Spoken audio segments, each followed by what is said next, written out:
How's everybody doing today? Blue Dooley in the American Wilds expansion for Spintires Mudrunner.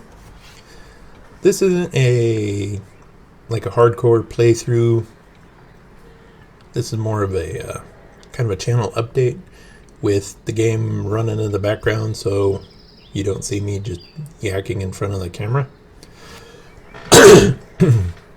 Excuse me. We're gonna kind of skip through the map real fast. Skip ahead in a few places. Well, the real hard critique about the game is the Hummer performs a lot better in the game than it does in real life. A real Hummer with the 6.2 or the 6.5, I forget, GM diesel, it just barely gets out of its own way, empty. I don't know about the Duramax powered ones. They probably do a little better, but the Duramax has twice as much horsepower as the other engine, so I would hope so. I drove one, a two-door pickup, way back in high school for a thing the National Guard did, and yeah, you put the pedal all the way to the floor and wait a little more. They also don't ride really good either. For channel update news, I hope everybody enjoyed the video I put out with the CXT. Just kind of driving it around out on the north side of the canyon. Not really anything hard crawling or real technical. I did flop it over once, but I'm really happy with the way that truck runs. I know I said it in a couple other videos, but for basically my first 100% scratch-built chassis and suspension, I'm really happy with it. If you haven't seen that video or any of the build series, I encourage you to go check them out, as it's a project that I've been working on for a long time, and I'm really happy to have it at a state where it can be driven and I can actually start enjoying it. The trailer that I'm building for that is on a little bit of a hold right now because my suspension idea of using just a single pair of leaf springs with a walking beam, the leaf springs just don't have enough strength to hold up the trailer, especially after you put the lumber on it and a couple of vehicles. So I'm either going to go to a trailing arm with some stiff, cheap on-road car shocks in the back, or I might buy a few more leaf springs. I'll just put a pair of leaf springs per axle. That way it'll hold the weight a little better. Because it was doing alright, and then got the sides fully welded on. And yeah, just enough weight now that the pair of leaf springs and the walking beam just isn't going to cut it.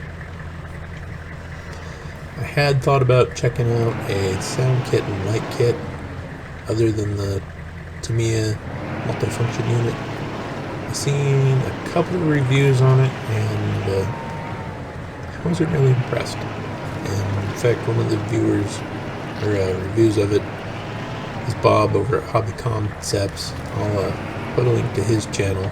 He does a lot of really scale stuff with the semi-trucks and has a lot of good tips on doing custom body work on them. His review, he was kind of disappointed in it too. He updated the firmware and it didn't actually work, I want to say. And before that, the sound for the ticking with the turn signals didn't line up with the actual bulb flashes. Apparently it was kind of a pain to get set up on the radio too, so I might just do a separate sound kit and light kit for the CXT later down the road. But first, need to get that trailer done. I got the paint for it and I got enough lumber now that as soon as I get the axles mounted with whatever suspension I'm going to use, I can throw some paint down and then get the lumber put on it, and that'll be done. I did try to see how much weight the CXT could pull.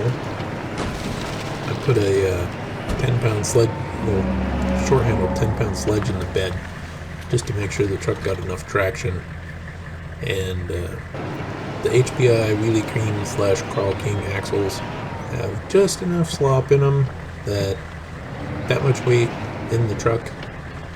And then, well, I was trying to pull me in a wagon, just enough weight that the rear end kind of skipped a few teeth. So I was like, well, I guess we'll hold off on seeing how much it'll really tow after I get either the pinion shimmed in a little bit, or can't remember which particular HPI model, but I seen on a forum a guy said you could use the nitro differential out of a buggy or a nitro on car that would fit in those axles. So those are a lot sturdier gears. So I'm gonna have to see if I can find that thread or remember who wrote it and ask him if he still knows the part number. After I get the trailer finished for the CXT, the next truck going under the knife to get fixed up is going to be the Kyosho USA 1. The 3D printed parts I printed out, bolted into the truck really well. I still need to track down a few hardware and a few missing pieces, and then decide on a speed controller and what motors I'm going to put in the truck. I might just go with something from Hobby Wing. I know they got a dual motor ESC, nothing super fancy. And then probably just some Tekin motors again. Probably 27 turn, I want to say. Might try to get the truck a little faster, I don't know yet. I'm still not going to run LiPo in it. The truck isn't really built for that much power. Excuse me. And the dog bones Kyosho used on that truck are really kind of weird and plastic, so I'm afraid if I put too much power to it, the gears would probably take it, but those dog bones would just twist or grenade. The truck was built a long time ago, and people didn't have that much power in it. The battery power anyways. I'm gonna have to get a new body for it. That original Chevy body's been cut up and has so many holes drilled in it for being in a couple other cars and trucks that it's time to retire it and get a new one. Same with the black and purple Dodge. I ran that body on that truck first, and then of course beat the snot out of it with the Wheelie King as a crawler and as a monster truck for Kevin Talbot's Freestyle Challenge. If you haven't checked that video out, it's definitely worth a watch. I've seen a few other videos of other people doing the challenge, and it was a lot of fun. I'm glad he kind of came up with it. So yeah, the Kyosho USA 1 will be next, because it doesn't need a terrible lot to get it rolling again. And then, of course, after that, it'll be time for the snowplow, which I'm hoping over the summer, once work picks up a little more, get a little bit of overtime, I can start collecting parts for that. Because that build's gonna be pretty parts intensive. I'm gonna need a 10-channel radio at least for it, several servos, some servo actuators, or linear actuator servos is what I'm going to use for the dump bed, and I'm going to use one of those for a wing plow as well. So yeah, there's a lot of stuff needed for that truck. And here in Spintires, we're going to get the Ford LTL 9000 stuck in the mud after I get it loaded up. The other thing I'm going to try to build for the snowplow is I found some small fluid pumps. I actually would like to put a liquid de-icer in the truck. Put a little tank in there. The pumps themselves aren't terribly that expensive, and they don't require a lot of power. They'll run off the receiver just fine. They're only 6 volts, so if I have a BEC in the speed controller set to 6 or 7.4 volts, the receiver will have enough power to run those. Trying to get all the servos and stuff hidden, or that's going to be a challenge. I already know I'm going to have to print up or make a hydraulic tank or a toolbox to hide the servo that's going to lock and unlock differentials in the axles. I'm going to use a Hobbywing 1080 ESC. It's a pretty small electronic speed controller. It's really tunable. It's an awesome bang for the buck. I have 3 of them. I love them. If you need a brushed electronic speed controller, I highly recommend you check them out. It's just a great little electronic speed controller. It's also really tiny, so I'm pretty sure I can fit it underneath the battery box or the fuel tank of the Mac Brooder. Oop, roll over. Nope, I'm gonna roll over. So that's the other reason I'm kind of leaning toward it that way. Is it has plenty of juice. Oop, saved it. It has plenty of juice, and it's tiny. So that's the plans for the snow plow. To raise and lower the dump bed, I'm actually going to use some linear actuators. I found a company that makes those, and I'm going to run 2 of them, one on each side of the frame. That's not entirely accurate for the dump truck, but the battery's going to have to sit between the frame rails underneath the dump bed, so I can't put the actuators there. I'm also going to get a actuator to run the wing plow.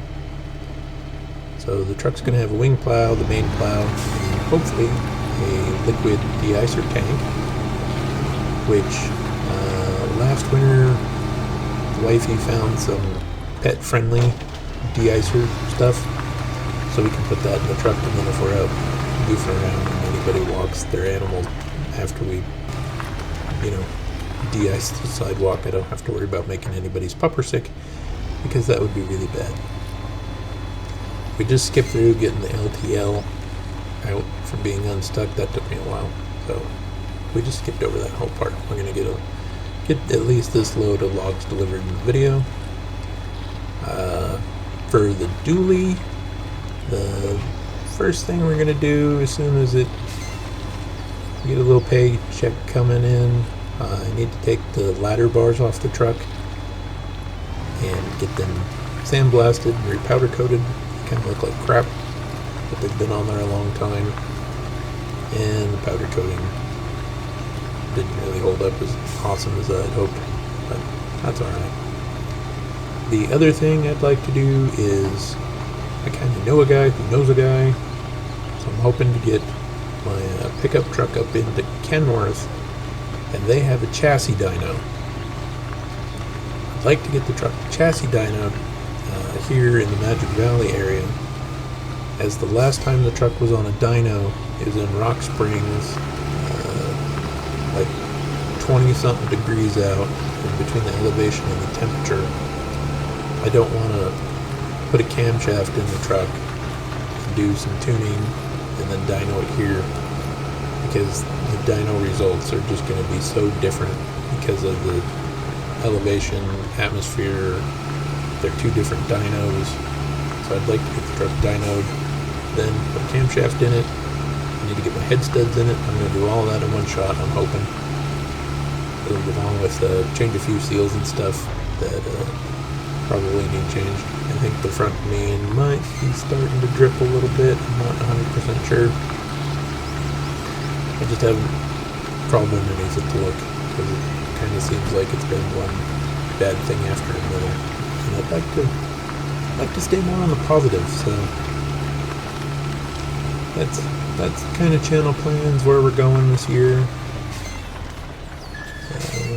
Bounce along here in the LTL. What else are we going to do? I had considered getting some material so I can wrap the truck. My brother-in-law wrapped his Tesla, and him and a buddy did it, and it turned out looking really good. So I think if I can get the material to do it myself, and then have James or another friend come help me wrap the truck. I think I might go that route. Still have to do some body work to it. The top of the cab especially, I need to pull all the clearance lights off. The paint and some of the primer in places have just been eroded away with time, so I need to smooth everything out, hit the top of the cab with some anti-rust primer, and then smooth that out a little bit so the vinyl wrap has something good to stick to, and I don't have to worry about the metal rusting underneath it. Not sure if I'll wrap the bumper or not. I'd like the bumper to be blue, but that just kind of depends on how things go. Work's kind of been a little slow right now, and with the virus I'm not sure when it's going to really fully pick up. Last 4 weeks I haven't even worked 5 full days, so I've been working 3 or 3.5, and last week I got lucky with 4.